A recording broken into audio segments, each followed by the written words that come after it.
Happy New Year. Happy New Year. Welcome back. Happy It's good to New see you guys. Year. It's been a couple weeks. It has. It's been kind of weird. I think this is probably like the longest we've not done a show. And I was hoping when I texted you guys this morning that I was going to be a couple minutes late. I was hoping you'd be like, for what? But now that you're here, you're happy to be I'm here. very happy to be here. oh yeah, look at that face. He's like, oh yeah, I'm just. No, I was happy just about to get in the here. showers when I texted you guys. I had a whole bunch of animal stuff to deal with. Cats and In the dogs. shower? Yeah. No. Cats and dogs held me up until I took a shower. Oh. Yeah. Is there swear. a story around the animal stuff, or is it just normal animal stuff? No. I just there was a couple of poops in the house. To be Okay, honest, got it. Mm. Cool. Moving Had to on. deal with the How poops was was the end of your year for both of you? I had a great time. We were talking before we started. The time between Christmas and New Year's, and even like just around Christmas when things start winding down, like the day before Christmas Eve, that's really my creative freedom time. That's when I really have no pending obligations other than family. But that's when I see like dinner's getting made. I'm like, I'm going to dip out, and I go to the sewing room and have fun, or I go to the welding shop and play around. And that's really what happened this last couple of weeks. I just really had a nice, free, easy going. I did have plans to go. I'm involved. Do you guys remember Tips from a Shipwright? Tips Yeah. from a Shipwright, the channel. Lou is going to make the orca. He's actually got a couple videos up already of the orca, the boat. He's actually going to make a real replica of the orca boat from Jaws. And he invited me to be part of it. So I was going to go to Bristol, Rhode Island in between, but then I got stuck having to babysit dogs, and so things changed. So I'm going to try and get out there at one point. It's no rush for me to get out there because the project is in its infancy, but I was going to try and get out there. But when I decided not to, I just took the time to just chill, hang out. I did a couple videos over the break, and I made that bag, that leather bag with the feed bag integrated into it. And I just did that maybe Christmas Day or the day after Christmas. And I never even really planned on publishing it because my previous video that was published was also a leather video. That was like, I think, even though the chart doesn't say this, but it was like 12 of 10. It stops at 10, but like for me, they made an amends. They said, this video is actually 12 of 10. No, it didn't do well at all. And so You should take down this video. yeah. Do you really want to keep going with this? That's what YouTube said. Usually it says, good news. More people are watching this video. And then that day it said, really? Really? Yeah. With a question mark. Maybe try again. Like, thanks, They try YouTube. to be so nice to you when it's not doing well. They're like, oh, that's what it says. So anyway, Good that try. video bombed, which is fine. And I got a good reel out of it. The guys that publish my stuff on Facebook. So I think the video did well on Facebook. Me putting on a second leather video was questionable. I was like, I go, who cares? Nobody's paying attention except for me. And so I put it out, and the video did really well. It was one of my better performing videos, even of the whole year. So, and it's still growing. And lots of inquiries about buying bags. I didn't sell as many as I would have expected on a video that got 150,000 views, but that's such is life. That just goes to show you nobody's got any money. Either that or I'm just way overpriced. But I don't think I am. All the girls that come in, I go, what would you pay for that? And they immediately say more than what I'm charging. So, And it's even in the pinned comment how much I'm charging for the bags and how to get one. And still the emails are, how much are the bags? And where do I get one? Oh yeah. I mean, Like, you read the pinned comment to get here. yeah, that's always the case though. Like on our plans, we always have, the outer dimensions of the thing listed in the description, so that like right at the top, so that when you get to it, you can be like, oh, well, that wouldn't fit in my house, or it would fit in my house, or whatever. And that is the thing that I get asked the most. What are the dimensions of this? And I'm like, from the description, here are the dimensions, But Let me people Google do- that for you. yeah, people just don't read. Mhm. But it was a creative, great week. And I actually started, I also am working on branding irons, which has been in my social media for the Carolina shoe companies. There's several companies all together. They all have different marketing. But I'm making the logos, the branding iron logos that you would into a piece of wood. So I was trying to think, how do I make a branding iron to create a video? I mean, it's still still questionable even after what I've done. So I decided you could plasma cut the logo at a thick steel and then weld the backing on it so that you have the imprints of the letters.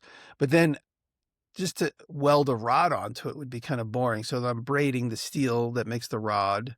And today and tomorrow I'm going to make leather wrapped wooden handles. So get the lathe in, get the leather shop in. So, I try and think visually how like I could make the video a little bit more interesting.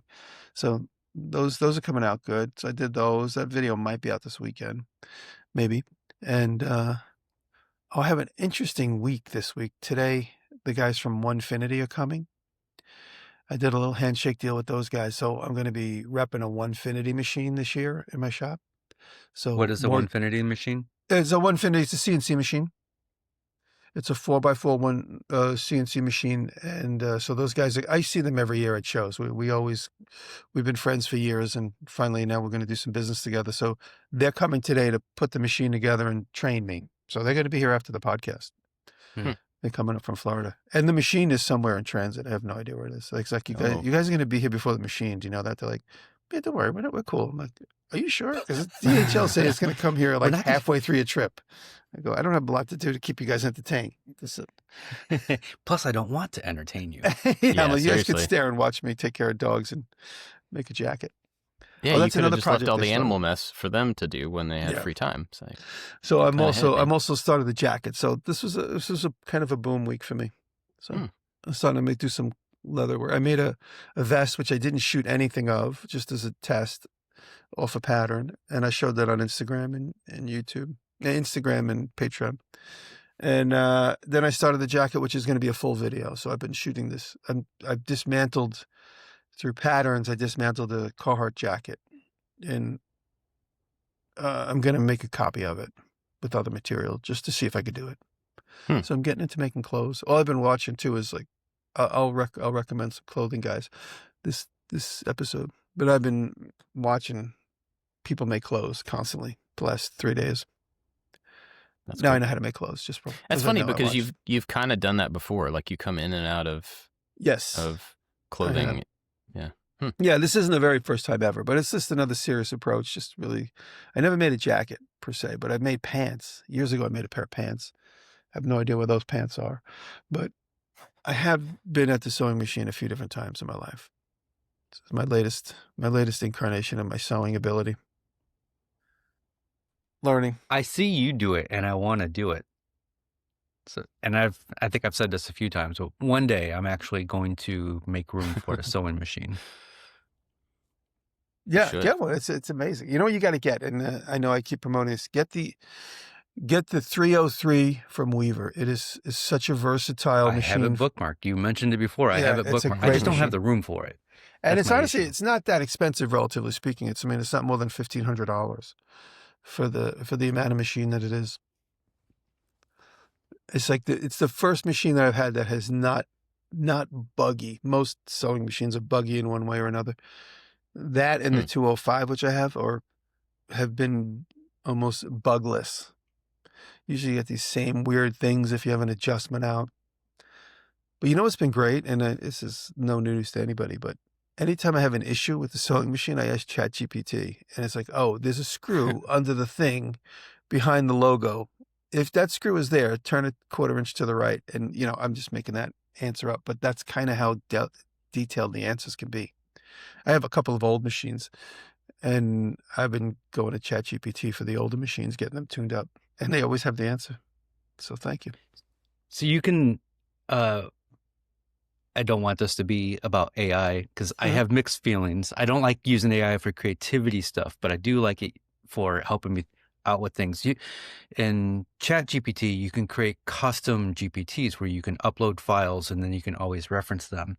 And so I made a custom one that I've uploaded all of the manuals to the Metal Fab and gave it links to the forums and the website.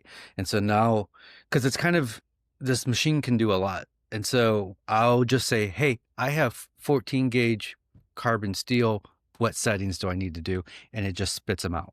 for me every time. And it's That's so smart. nice. Or uh, other materials, and then it'll tell me if I need gas or if I need air. And it's just been really nice. Now, do you have that for that tool? Have you thought about expanding that one brain for all of your tools, like feeding more? And the reason I'm thinking is because as soon as you said that, I thought, oh, well, that would be a great way to learn how to TIG weld. Because if you had the same sort of reference for TIG welding, it would take one of the big question marks of settings and stuff out of the learning process, you know? Yeah. And then it was like, well, if you're going to do that, then why not put in your speeds and feeds for your CNC machine and laser settings for different materials? And you could put all that in one helper, you know? Yeah, I have not thought about that until just now. And the speeds and feeds thing with that's something I need to do immediately. I just had a problem with my CNC the other day, where I just wanted to cut out a basic circle. And I don't, Jimmy, if Jimmy has more to talk about, we can go back to that. But I just needed to cut out a basic circle real quick. And I drew it up in the V-carve and then spit it out. And it cut out, it was supposed to be in 3 passes, and it did it in 1 pass. And then it went way into my spoil board. Oh, And I don't know why. I got the piece that I needed, and I went back and I looked at the V-carve file, and everything was set up right. I had my sometimes Z height right. sometimes it just does it what it wants. It's happened to me on my CNC machine a few times. It just does what it wants, and you don't. It's like, hey, I'll take that as a suggestion, but I'm going to do what I want. So you get vaguely what you need, and you restart everything, and then that bug goes away for about 1.5 years, and then eventually it comes back. Huh. I mean, it was a perfect 20-inch circle, so it got the diameter radius right. It just, the depth, it was just thought I needed to go way beyond a 1/2 inch Yeah. in one pass. Anyway. That has happened. I was going to say one thing I really like about AI for information is where we used to go to YouTube all the time. You'd end up with some guy like sitting on his tractor going, yeah, well, the pigs were born this week. I'm like, get to the information. What is the right bolt to use for the thing? And he's like, yeah, well, and I was talking about that. And then all of a sudden you're just like jumping through the video looking for the hands doing the thing. Yeah. Now you go to AI, and AI doesn't talk about tractors or pigs or anything. Yeah. If you like this video, don't forget to like and subscribe. If you like this 5 minutes later, it's finally talking about the issue you're looking for. It would be funny if ChatGPT started doing that. Like when you ask it something, that's its first response. Well, Rachel, I'll tell you in just a minute, but first, let's talk about 10 things that you don't know. Like, Rachel got really freaked out when we started using ChatGPT for all kinds of questions and answers a couple months back, 6 months ago. And she said one day she went to it and asked the question. It's like, well, Rachel, what you've asked and she was like, wait a minute. I never told you my name. I'm like, yeah, well, it's on your phone and knows everything that's in your phone. I never realized it's paying attention that way. But at that point, she's it spoke to her as if to give a summary of you. It remembers every conversation you've had. Yeah. Sketchy, yeah. But it'll say, like, seriously, when you get bored, say, ChatGPT, what do you know about me? And it will blow your mind. See, with my kids, my kids are all teenagers now. And, as much as I would like to say that they have stayed away from AI stuff, the schools are actually, teaching them how to use AI for grammar and for research and for other things. So it's like a part of the curriculum now. And I've had to tell them, and of course they don't believe me because Dad's stupid and doesn't know anything. I've had to tell them these systems that you're feeding information into will not forget that information. So you need to be really careful about what you reveal and what you tell it about yourself and the ways that you can give it information that it can make connections, which in and of itself is not a bad thing, but you don't own that stuff anymore. And that's one of my big concerns with all of this stuff, especially for young people who don't have the context and the paranoia that we all have from being our age is that they just don't understand how things could be bad for them in the future in digital systems that don't ever go away. They don't ever forget. And so, I've had to try to make them realize, like, you have to be really careful what you let this thing know about you. Yeah. But what's crazy to me is you hear about the environmental impact of all these because it takes so much water to cool all of these machines, and they have to build these huge data centers.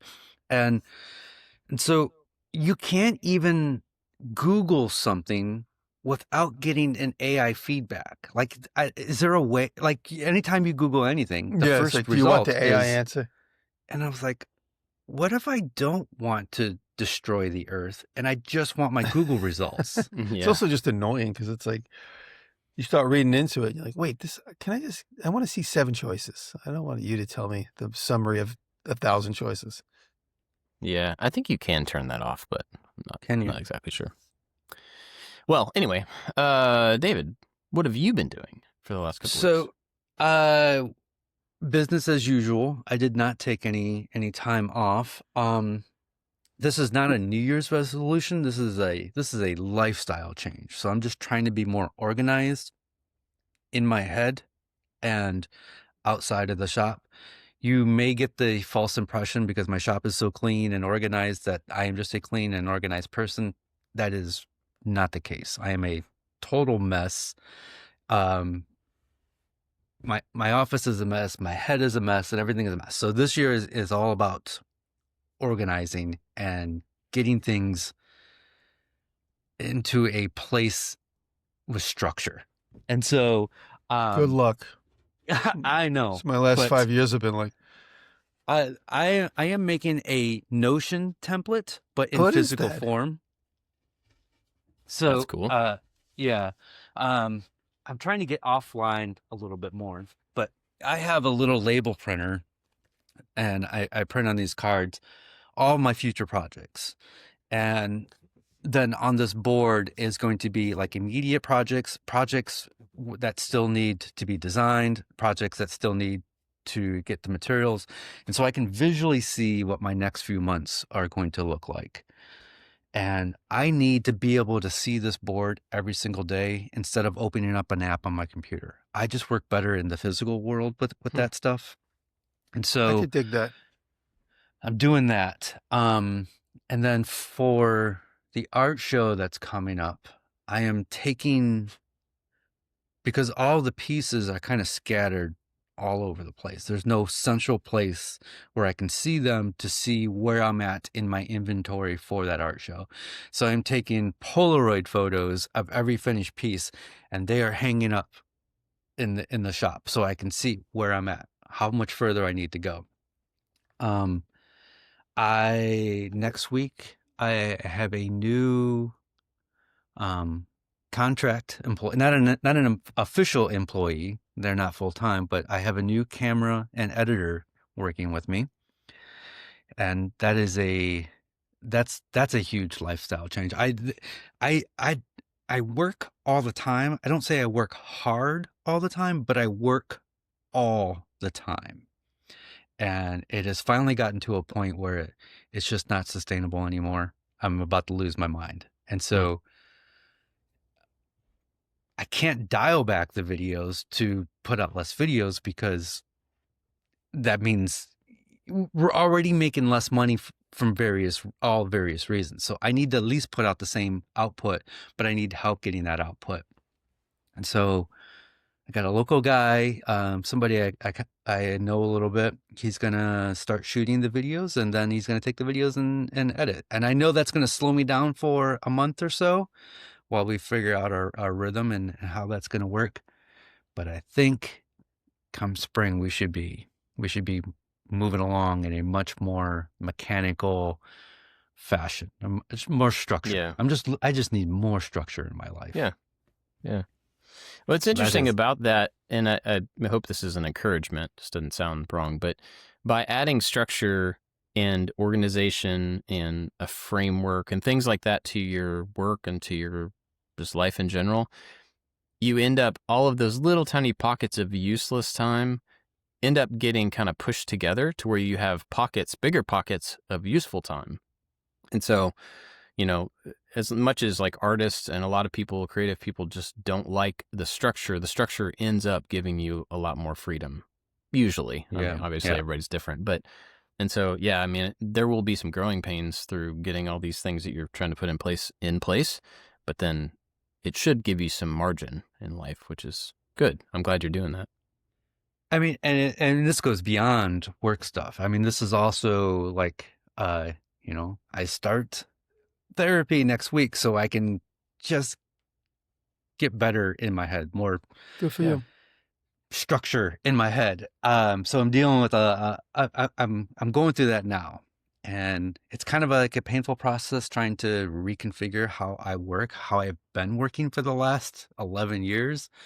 So, but that's my immediate lifestyle change that I'm looking forward to. Still pushing towards the art show. I've kind of lost the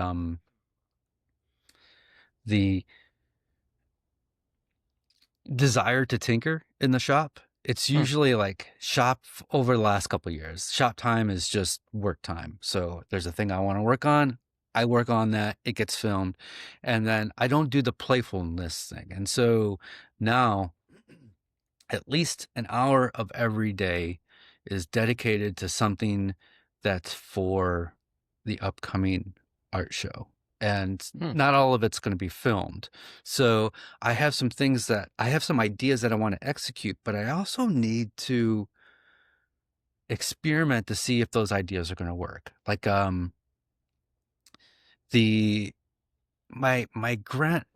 here's a weird example. My grandfather, on his front storm door, it had these two yellow glass or acrylic panes on them, and they had this little circular texture in there. It's very 70s looking. If you saw it, you may recognize it. And I've always just been fascinated with this pattern. I'm like, how can I make this in the real world? So, and I have ideas of how I want to kind of use that texture. Is that like the drip of glass? Is that what that is? It almost looks like a ripple of glass. Like if the glass was laying flat and then you threw a pebble in there, they'd have this like that's little ripple typically when they blow glass. Like if you look at this is, maybe I'm on the right thing, I'm not sure, but Louis Comfort Tiffany was a very famous stained glass designer. He was in the family of Tiffany. Louis Comfort Tiffany, look him up. And the reason he became famous, he started using all weird pieces. Those would have been the bubble that they popped the bubble, and that's like the center of the bubble. He started using those in windows and stuff. And then that's why you end up seeing, sometimes they make a whole window with several panes, and it's just the bubble. It's the end of the bubble. Usually it's like the belly button of when they make a big balloon of glass. And then when it flattens, that's the ripple. And that's when you cut out that square for like an old window. The belly button is usually gets thrown away, but he started using it and popularized using the belly button as I don't know what the real term for it is, but it's when you blow a sheet of glass, you blow a big giant bubble and slowly let it go flat, and then you cut out all the squares out of it. And he started using the parts that are like too ripply. It's funny you mention that. I have a list of things that I want to tinker and toy with, and one of those things on that list is blowing bubbles into epoxy. After letting it set for a little bit, but purposely putting bubbles in there because you're always trying to take bubbles out. So to get this circular texture, I drew up that texture in Fusion, and then I 3D printed a mold. And to get rid of the lines, I think one of the easier ways to get rid of those 3D print lines so you have a super glassy texture is to use automotive clear coat on that. And you can clear coat that a few times, and then you could pour your epoxy with your mold release. You could pour your epoxy in there. But I had this idea of, what if I print the mold, and then what if I print the opposite of the mold, the mating piece? I coat that with what's the barge cement, and then I put the like a 120 sand grit on there. I forget what that stuff is called, but I just purchased some. Comes in a big bottle. It's like sand, but you can get it in different grits. And then I coat that piece with that, and then I put that in the drill, and I can spin that, and I can actually sand that perfect smooth surface with one. So that's one thing that I'm going to experiment. And then I'm going to take that, pour the colored epoxy, and I'm going to get this round ripply thing. And then I'm going to make a few of those, and then those get dropped into another that dry epoxy gets poured into or put into wet epoxy or resin to make this thing that's going to be cut out onto this wood. So I got all these ideas. I just need to tinker more, but I don't know if the ideas are going to work until I actually do it. And so I'm trying to get back into tinkering because I've lost that, because I've got so much into, everything I do in the shop has to be work, and it's got to be more playful than that. Yeah. So amazing. And I got a new toy. So there was a company that reached out. They had, I don't know which company that you worked with, but it's a 3D scanner. They reached out, and we weren't able to work on a deal. They mostly wanted just video and no money. So I didn't do anything with them, but this product has been in my mind ever since then. And I've done a research, and then I ended up buying the Raptor Pro by Creality, maybe. I don't know. It's a 3D scanner, a handheld 3D scanner. And so I bought this old alarm clock. I took it apart, and now I'm 3D scanning the thing so I can see where all the standoffs need to go, and I can 3D print this thing so I can do more of the recasing of things. And so that is a brand new tool. That's why I had to cut out the circle and the CNC, because I was making a dedicated scanning plate, because you put on a bunch of little dots on it, and then the edges are raised up with these 3D pieces, so it has some depth to it, and the 3D scanner can see. This is a whole new learning thing that I'm kind of excited about right now. So I got a 3D scanner that I want to somehow incorporate into my work. Which one do you have, Bob? It's by RevoPoint, and I cannot remember the name of it. I was just sitting here trying to think. Yeah. Okay. That's the company that reached out to me that we weren't able to work on something, but I ended up buying a different brand. So, and then the immediate project on the bench is I'm making this floor lamp. Oh, wow. And it's a big arrow, and then there's a bunch of tiny little arrows cut out of the big arrow, and all those tiny little arrows are going to be filled with different pieces of different colors of acrylic, and then it's going to be lit on one side. It's a floor standing, so big metal post and a base, and then on the front side you're going to have light coming through, colored light coming through, so it's an art piece. But on the back side it's also going to be lit, so the light is thrown up against the wall, so it's almost going to create this like vignette of the art piece itself and light up the room. So something I'm working on. Cool. Wow, man, you're way more productive. I didn't take time off. I used the break to go all in. So wow, well, that's great, man. That sounds like cool stuff. I didn't do anything. The end. And I'm totally jealous. Well, I mean, yeah. I literally did nothing. I finished, I was telling you guys before we started recording, I finished the roof for the pool house in mid-December. And after that, just decided not to do anything else. And so for like 2.5 weeks, it was like family and Christmas and nothing. I mean, so, I slept late. I tried to do some cleaning. When you look at my office, you can't tell that I did some cleaning, but I actually did some cleaning.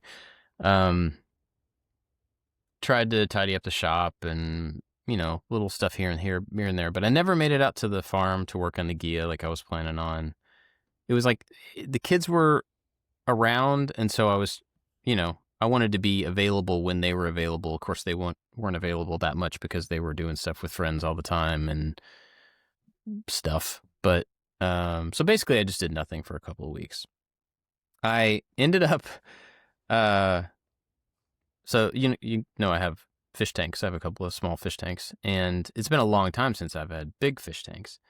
And so at some point along the break, in me sitting around doing nothing, I was like, oh, I should look on Marketplace to see if I could find like fish tanks, to see because people get rid of them all the time and they're cheap and stuff. And so I ended up finding a really good deal on a 125-gallon tank, which is a gigantic tank. It's 6 feet long. Wow. Like 24 inches tall, 18 inches deep. It's just like a So you have a large swimming pool outside and a swimming pool inside. Yeah, it's a large volume of water. So I found that this was like 15 minutes from me, and for $200 is what this thing was. Is with a stand, which you buy that new, it's $1,000. So I messaged the woman immediately. Didn't talk to Jenny about it. I was just like, that's too good of a deal not to get. So messaged the woman. She's like, yeah, I work during the day. You can come, one evening this week and get it. I'm like, great. And so then in my mind, it's done. And I start going like, oh, okay, well, where do I put this? How can I start building? I told you I didn't come up with ideas, but I guess I did come up with ideas. That fish tank will be 7 videos at least. So I was like, where do I put this thing? I don't have a spot for it. We don't have any free walls in the entire house because we put stuff on every wall. And so then I started thinking about where our TV is, where there's like built-in shelves, and I made video about building the shelves in and putting the projector screen that comes down and stuff. And I was like, well, I could tear all that out because I've been wanting to rebuild that anyway. I could build that, put the fish tank in it and then and I started designing this like arm where the TV can lift up and tilt and go behind this whole thing up near the ceiling. So it looks like a fish tank most of the time. And then when we want to watch TV, which should be less time than not, then it comes down and we bring it down. And, so it's like the rectangle is gone. The black rectangle is gone unless we're actually using the TV. That was the idea. So the next day I call the woman or text the woman. And I'm like, all right, what time do you get off work? I'll be there as soon as you want. I'm bringing my sons. They can help me pick it up, whatever you need. And she's like, well, I'll let you know if this person doesn't take it. I'm like, excuse me? Talking about And you. then 10 minutes later, sorry, it's sold. I'm like, what the heck, man? Like I texted you like an hour after it went on Facebook and you didn't say anything about anybody else, whatever. So I had to let that one go. But then it was in my head. Then I had already done the idea of like, so now you got to make your own fish tank. I kept looking at tanks and I kept looking at how do you make them and like what are the dangers of making one too big, like how you have to seal it and the thickness of the glass and all this stuff. Anyway, I like dropped it for a couple of days and then I would go look and find another one and text somebody about it. And then I'd be like, I just probably shouldn't do it because I don't really have a place for it. And that's irresponsible to get a tank that you don't have a place for and find the place for it first. And, and I would go back and forth and then I would find one and then I wouldn't get it and whatever. Anyway, so there's a big fish tank behind me. You can see. I didn't expect that. So I wait. Can I interrupt for a second? Yeah. There's Jimmy. Do you remember Robert Schimmel? Yes. The comedian. He had this joke, and it's one of my all-time favorite jokes. But and I'm gonna totally butcher it. But he's like, we're getting a new dog, and the kids want to name the dog Chicken Head, and he's like, we're not naming the dog Chicken Head, and the kids really want to name the dog Chicken Head, and then he cuts it like, so we're taking Chicken Head to the vet. It just gives in. Oh Yeah.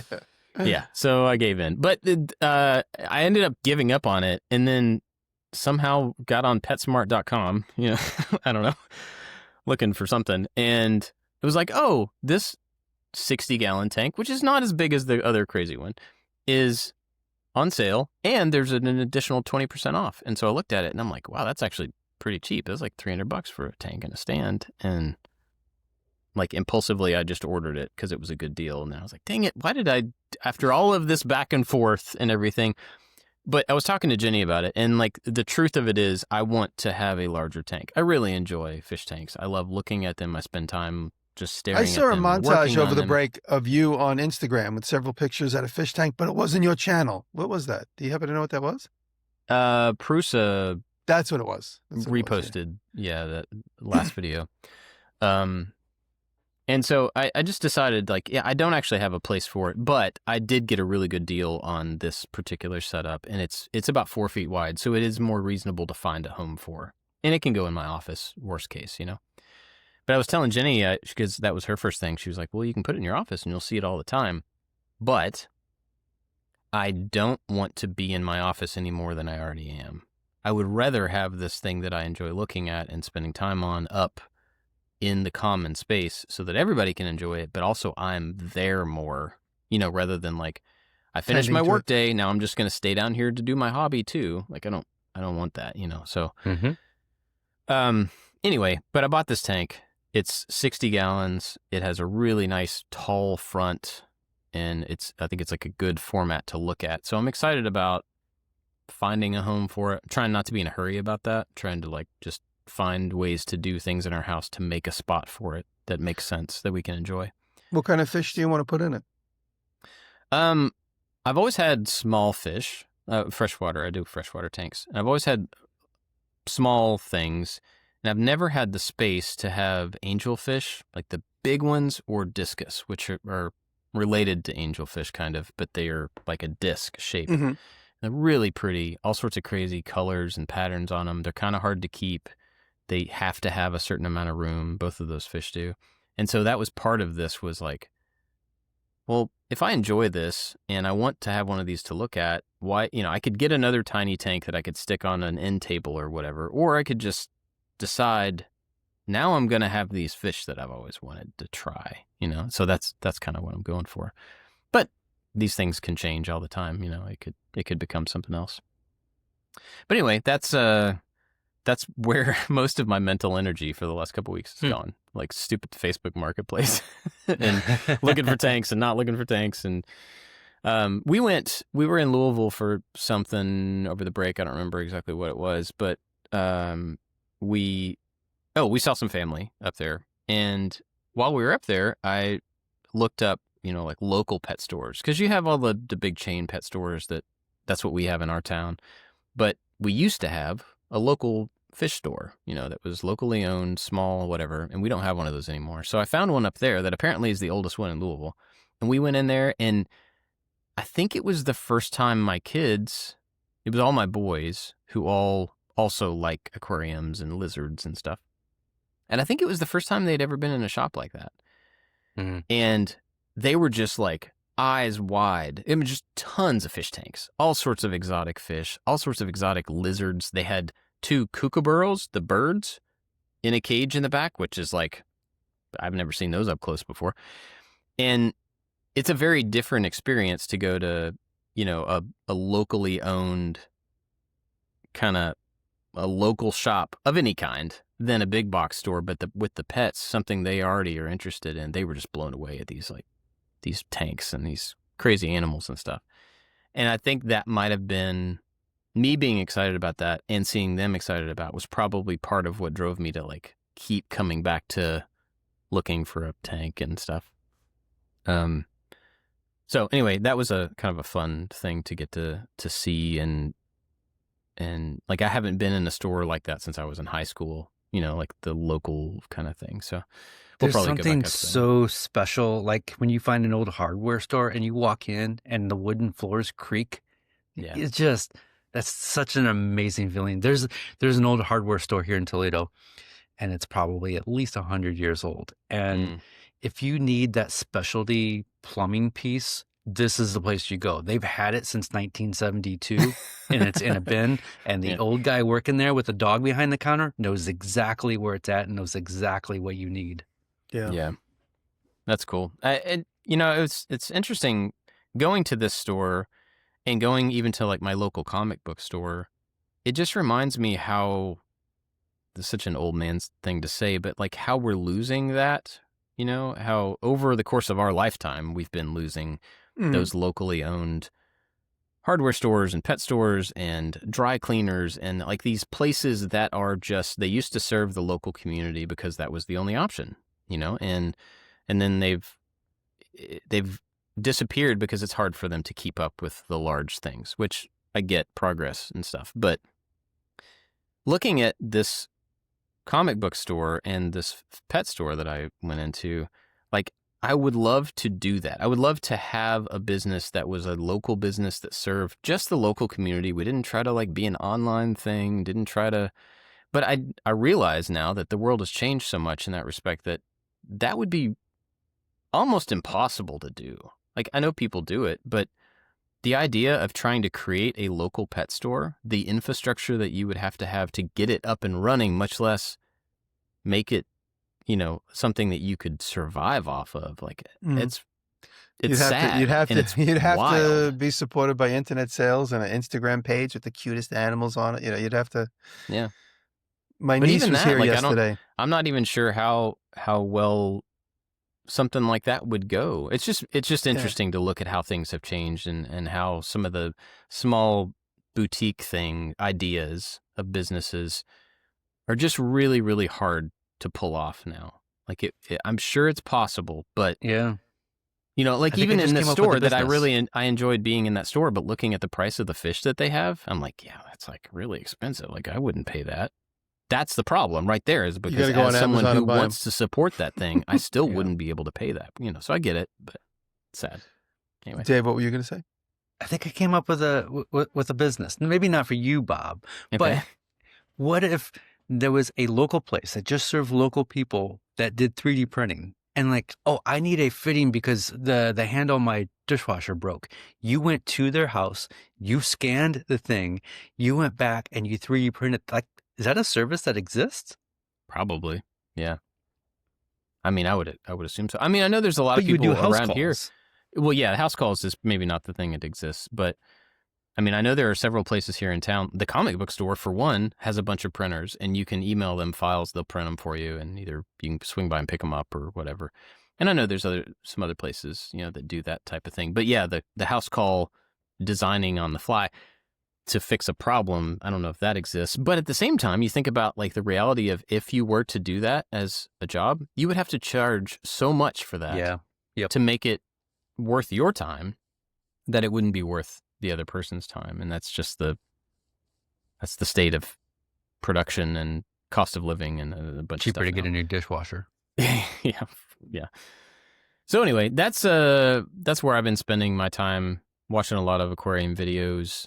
And, as I've been doing that over the last couple of weeks, there's that thing, and we all know it, where you're doing something that you enjoy because you enjoy it. And there's that thing in the back of your head that's going, how can I make this into content? How can I take this thing that I like and justify time doing it by making it make money somehow? And so as I'm watching these people make these, there's YouTube channels that are all about fish tanks, and that's all they do. There's one guy I started watching, which I'll talk about later. He has a studio, and it's just like 1 billion fish tanks, and it's beautiful in there. And you can tell he has fun. He just like goes and sets up a tank, and then he does something on the next one, and then a couple weeks later he comes back and takes that one down and aquascapes it and adds new. It's just like he enjoys doing the thing. I'm like, I would enjoy that. How would I make videos about that? And as soon as I start going down that path, I'm like, gross. I don't have to do that to everything. I don't want to do that to everything. Even though there's still a tendency in me to like, yeah, but I it see would be I see fun. a fish tank landscape with like a 3D printed junked Gia at the bottom. Oh, I've already thought all through the crashed spaceship in the bottom of the fish tank model making. Can you thing. put 3D print in there? Can you put PVA or whatever that is? Yeah, in water? certain types in there. Yeah. I've thought through that many times, but It's a good opportunity to make a landscape. Yeah. Well, even if you can't use that material, I mean, the oceans are full of plastic now anyway, so you're just recreating nature. That's right. Yeah. The fish will You adapt. make the garbage The float. fish will adapt. Make the mini garbage float. The island, the garbage island. Yes. That would be fun. But anyway, I've been also wrestling that impulse to like, how do I turn this into content so I can do more of it? Because that's the justification. It's not that I, like just want another channel. I don't think there's to anything run or wrong anything. with thinking that way. I don't think there is. I think it can lead to some good options, some good possibilities, opportunities and stuff. But I also know that there is something about, at least me, and I can't speak for anybody else, in doing this where I try to turn everything I like into something that I can sell. That sounds terrible. And that's why it feels terrible, is because it sounds terrible. It's like, I don't want everything I like to be something I can sell. I want, sell as far as like entertainment and everything. I just want to enjoy it. And so even with this giant tank behind me, it's like, well, do I create another channel that doesn't try to make money? It's just for me to do it for fun. And I'm like, it would go so much faster and be so much more enjoyable if I didn't try to make videos about setting up that tank. Or do I try to work that interest, and this is probably what I'll do, do I try to work that interest into the channel that I already have and into the idea that I already have so that I can at least justify the time to spend on this thing, you know, and not just try to work it around normal projects and stuff. With that, and after talking to you guys last time we recorded and talking about the big transformer that I wanted to paint and stuff, Yeah. I got a fair amount of feedback from people sending me messages about like how they didn't care about transformers, but they wanted me to do that. Mm-hmm. They wanted me, because they knew I was excited about it, and they wanted me to just do the thing that was interesting to me. That doesn't mean that people are going to watch it, but there was a lot of encouragement from that conversation around, you know, just us following the things that are exciting because people want to see us excited about stuff. So that was encouraging and has been on my mind a lot around what I'm going to be making this next year, and not necessarily changing what I'm going to be making, but maybe I haven't quite put this together yet, but maybe stop in this next year, stop trying to make everything as broad appeal as possible. Can Sure. I've had this email exchange with somebody recently who's been going back and listening to all the podcast, and he wanted me to pass something along to you and take this for however you want. Also, Bob was talking about his hesitation to build a robot on his property. You should remind him to go back and listen to episode 25, which was called Staying Playful. He says some interesting things in there concerning the importance of building just to build with no expectations from clients or followers every now and then. Interesting. Using so my own apparently you got words to go back against and listen me. to Yeah. episode 25. But it is important to, like, what we do is so incredibly fun and interesting to us that we do have to, incorporating some of my hobbies into what I do is re-energizes me. So I have no desire to do any music related videos for the channel, but every once in a while I'm going to modify a Casio keyboard and turn it into something else, and that is slightly bringing in my hobby that I don't show online, but it makes me super excited about my main job. And so, you know, just being playful and bringing in your hobbies just slightly, the audience gets a little piece of who you are personally, which attaches them more to you because they're interested in what you're doing, or what I'm doing in my case. So, Yeah, that's a good point. I also feel like my Patreon is like kind of like my hobby crew. Like occasionally I'll show things on Patreon that I won't make into a movie, but I know it's like-minded people. So I'll be like, oh, look at this thing I'm curious about. Yeah, maybe it'll be a video one day, but this is what it is now. This is just a curiosity or something, an itch that needs scratching. Yeah. So, well, I think, you know, the combination of that conversation that we had, and then the feedback I've gotten, and then just the time off to not, you know, be occupied, I think is probably opened up a little bit in my head. Just trying to, I wrestle with this stuff a lot. Trying to make the videos of this coming year about my enjoyment of doing something rather than what I'm doing. And I think a lot of times that's been the goal, but I end up overthinking how to get people to watch the thing, not watch my excitement about the thing. You know, I just really want to care less about trying to get people to watch stuff. And I think that it's just it's a thing we have to wrestle with. Watches?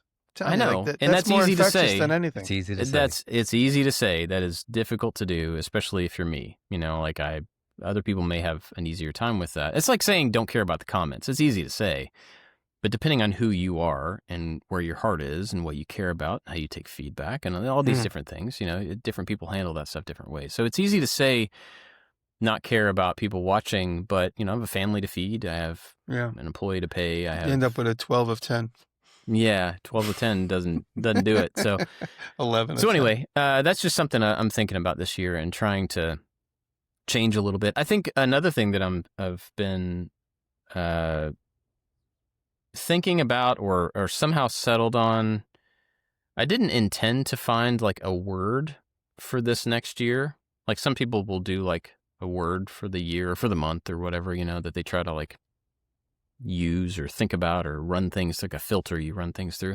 Somehow the word less has come up over the last couple of weeks. I think part of it was Christmas morning, looking at how much stuff we got our kids without even realizing it, because we tell them every year, next year, we're not going to be getting like as much stuff because we just don't need it. We're very blessed. We have a lot.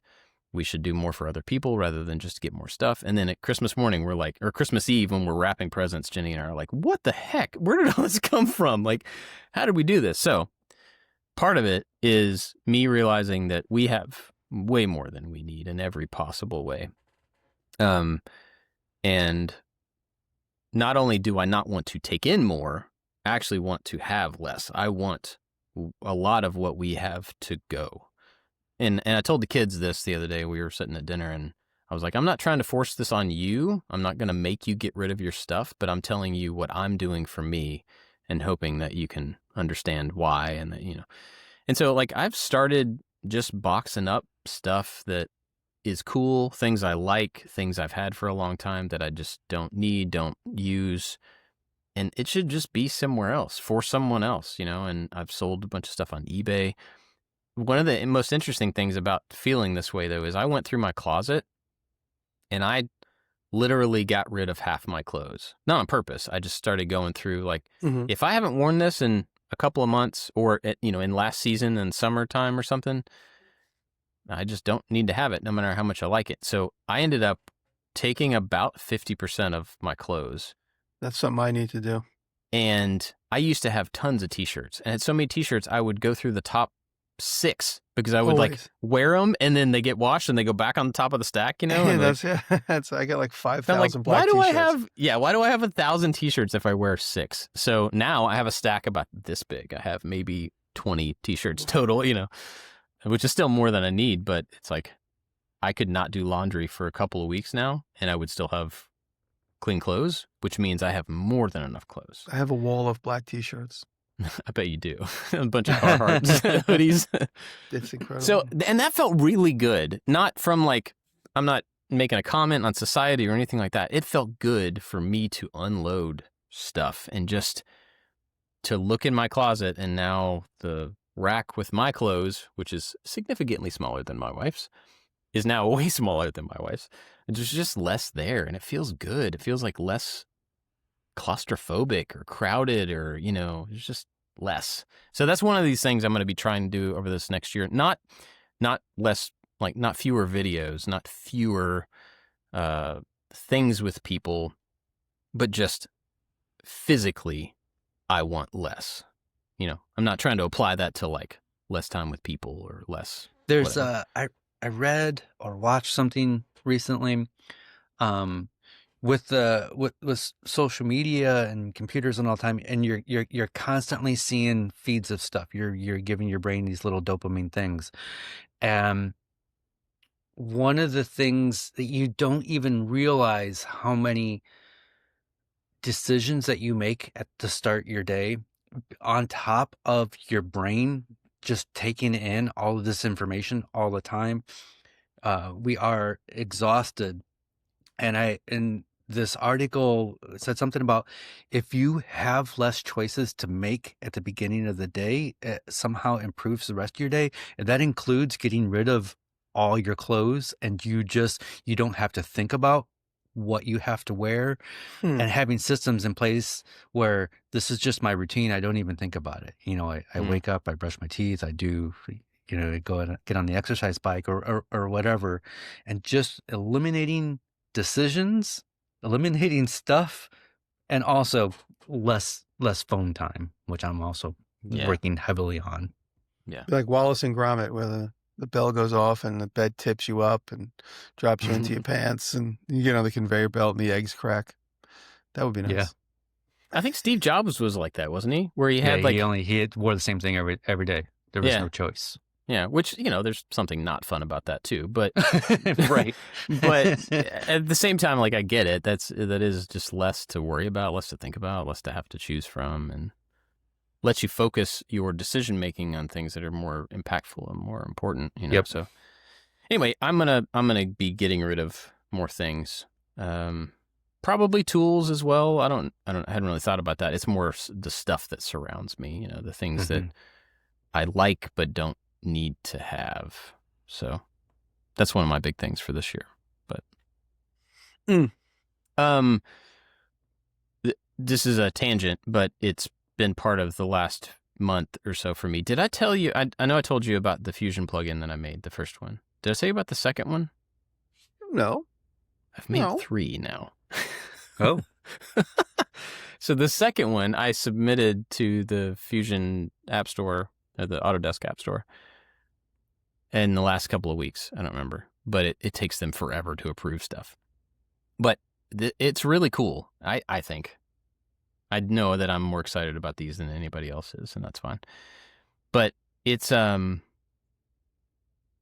Fusion users, one of the irritating things about it is that you cannot, if you use parameters, you can't like have it remember parameters that you use on a regular basis between projects and stuff. And so I made a little plugin, which is an interface. It's called default parameters. And basically it pops up a little window and you put in all your parameters that you want, anything that you use on a regular basis. So for mine, it's like clearance. I always have a clearance one that has a certain amount that I use. Radiuses, bolt sizes, whatever thing that you use on a regular basis. And then you save it in that little window. And then every time you create a new file, it autofills those parameters for you in that new file. You don't even have to do anything. And you can import them and export them in the same format that Fusion uses from the thing. So you can even take one of your existing files, export your parameters, import it into the plugin, and now they're going to be in every new file. And for me, that's a huge time saver and something that should be a part of Fusion from the beginning. Yeah, you're creating a style guide. Yeah, I guess so. Yeah, I thought about that. Anyway, so that's one thing I was kind of working on in the background for a while, and I think it's really cool, and it's in for review now, so we'll see. But anyway, and then the other one that I'm not gonna talk about yet because it's not quite done, but it's getting there. All right. And I'm excited about these things. They're quality of life improvements for me, for how I work and stuff, and so I don't really know how useful they are for other people. But the fact that my nature is to, like, if I see a problem and I can come up with a solution for it, I'm really excited about the fact that I solved that thing. And so I think these are another example of I had a problem, an irritation, and I solved the thing, and now I'm just excited about the solve. So anyway, that's really what I've been doing for the last couple of weeks, I think.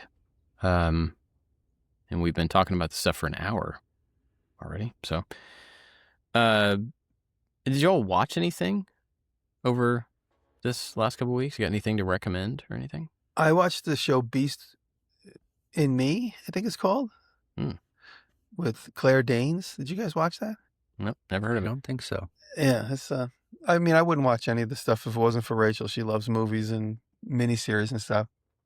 But it was really riveting. If you haven't seen it, it's a good. I think it's called The Beast Within or The Beast in Me, with Claire Danes. It's like a murder mystery. It's actually really good.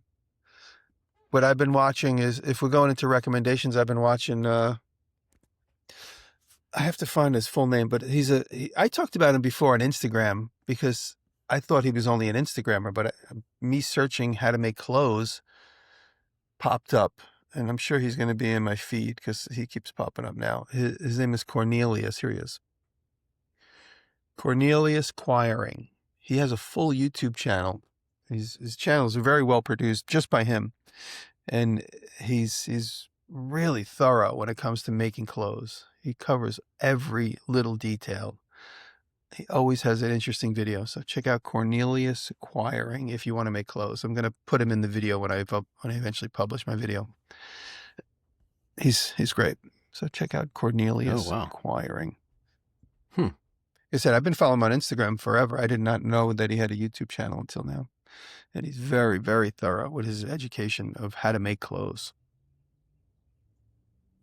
Awesome. What you got, David? This one is from Jamie Gilgen Furniture. It's called Sculpting a 250-pound Curvy Beauty.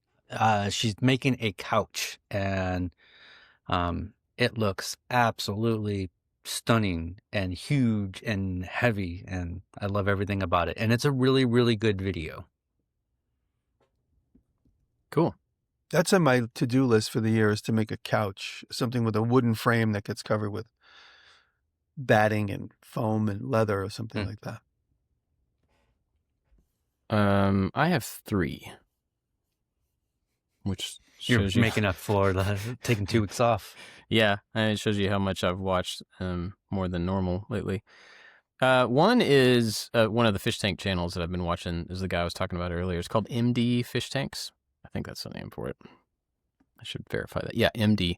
It's some British guy. Don't know anything about him, but he's just easy to watch. He really knows. I was watching one of the videos last night, and the thing that stuck out to me was that he really has a history with the hobby.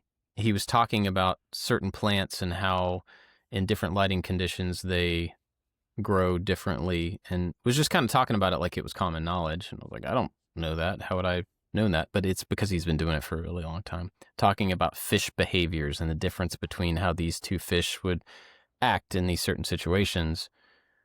And you would think of like fish are fish. They're all dumb and have no brain and swim and they just look for food and stuff. But you know, he's pointing out these differences because he has a history with the hobby, and it was really cool. But he's not super nerdy in that he's not fun to watch. So I think it's, enjoyable. So that's one thing. Another is, I don't even remember the name of this channel because I had never heard of him before.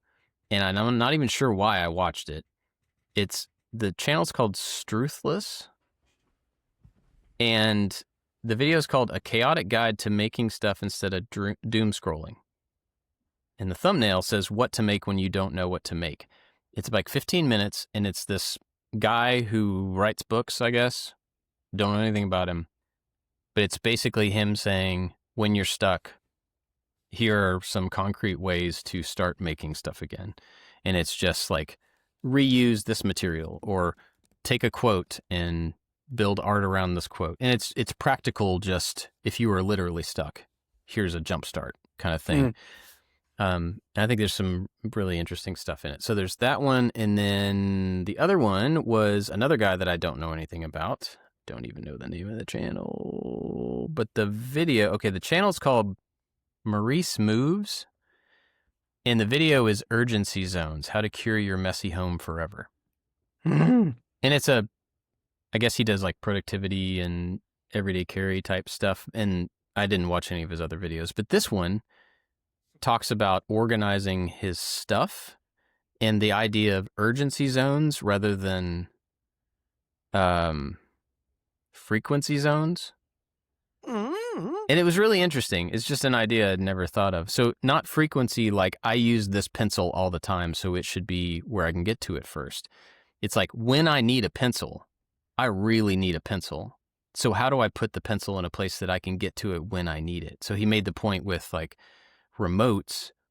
I change the batteries in my remotes once every 2 years, but when I need to change the batteries in my remotes, it's because I'm trying to watch something and I really want it to happen right now. So the urgency of that need dictates where the thing goes. It's just a different way to do it, but it's, in his example in his home or whatever studio this is, way more organized than any place I would ever be able to live, for sure. But it's some interesting ideas. So there's some stuff for you to watch. I got to thank our Patreon supporters. Huge thanks to everybody over there for sticking around for so long, for supporting the show into a new year. Really grateful for you all.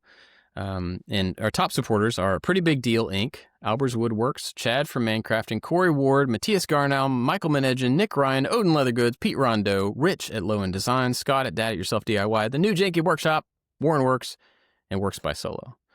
But also people like Sam Sibulin.